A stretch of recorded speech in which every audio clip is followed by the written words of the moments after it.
The Alchemy of Ambition. Deep dive into Think and Grow Rich. Most people spend their entire lives fighting a battle they are destined to lose. They work harder, sleep less, and sacrifice more, yet the door to true abundance remains locked. Why? Because the lock isn't made of iron or circumstance. It is forged in the silent chambers of your own mind. In 1908, a young, broke journalist named Napoleon Hill met Andrew Carnegie, the wealthiest man on the planet. Carnegie didn't give him money. He gave him a challenge that would take 20 years to complete. He asked Hill to interview 500 of the most powerful people on Earth: Edison, Ford, Rockefeller, and Alexander Graham Bell, to extract the hidden law of success. The result was, Think and Grow Rich. But don't let the title fool you. This isn't a manual for accounting or a guide to the stock market. This is a manifesto on the metaphysics of success. It is a chilling revelation that your mind is a literal magnet, pulling into your life every person, every dollar, and every tragedy you experience.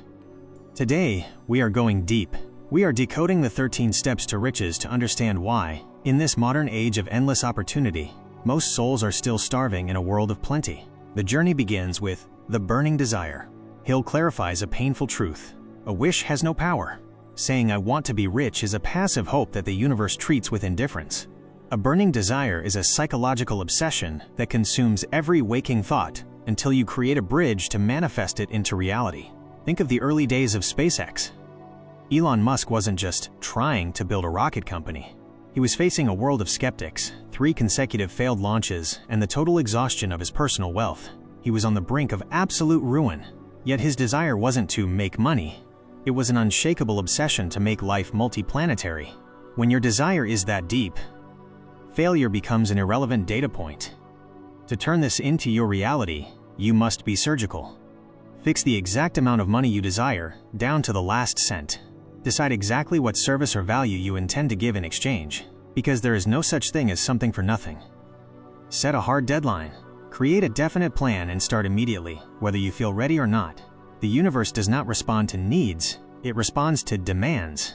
But how do you sustain this desire when the world tells you it's impossible? This is the role of faith and autosuggestion. Faith, in Hill's philosophy, is a state of mind that you must intentionally induce. Your subconscious mind is like a vast, dark garden. It is neutral. It does not care if you plant seeds of wealth or seeds of poverty. It will grow whatever you provide. Autosuggestion is the act of becoming your own programmer. If you constantly feed your mind thoughts of the market is too crowded, I lack the education, or I am unlucky, your subconscious will execute those commands with terrifying precision. It will literally blind you to opportunities that are standing right in front of you. You must create a major definite purpose statement. Read it aloud twice a day, once just before sleep and once the moment you wake up. In those quiet moments, the barrier between your conscious and subconscious mind is thin. You are effectively rewiring your neural pathways, training your brain to recognize the signals of success amidst the noise of daily struggle. Hill then makes a radical claim about specialized knowledge. He argues that general knowledge, no matter how vast, is practically useless for accumulating wealth. We live in an era where facts are a commodity. You can find any answer in seconds. True power lies in the organization of specialized knowledge toward a definite end. In 2026, being a jack of all trades is a recipe for mediocrity. You must become a master of a specific domain, a specialist who can synthesize complex information to solve high-value problems. This leads us into the workshop of the mind, the imagination. There are 2 forms. Synthetic imagination is the ability to take old concepts and rearrange them into new combinations. This is how Steve Jobs changed the world. He didn't invent the phone or the internet, but he rearranged them into the iPhone. Creative imagination, however, is where the flashes of genius occur. It is when your mind connects to what Hill calls infinite intelligence. It is the silent whisper that gives you an idea that has never existed before. To grow rich, you must spend time in the silence of your own imagination, building the cathedral of your future before a single stone is laid in the physical world. The filter that separates the masters from the dreamers is decision and persistence.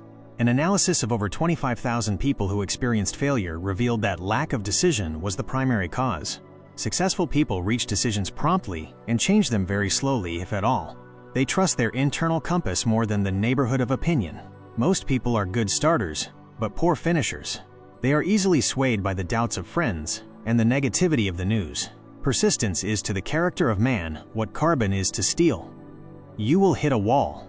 You will experience what Hill calls temporary defeat. But here is the secret. Temporary defeat is not failure.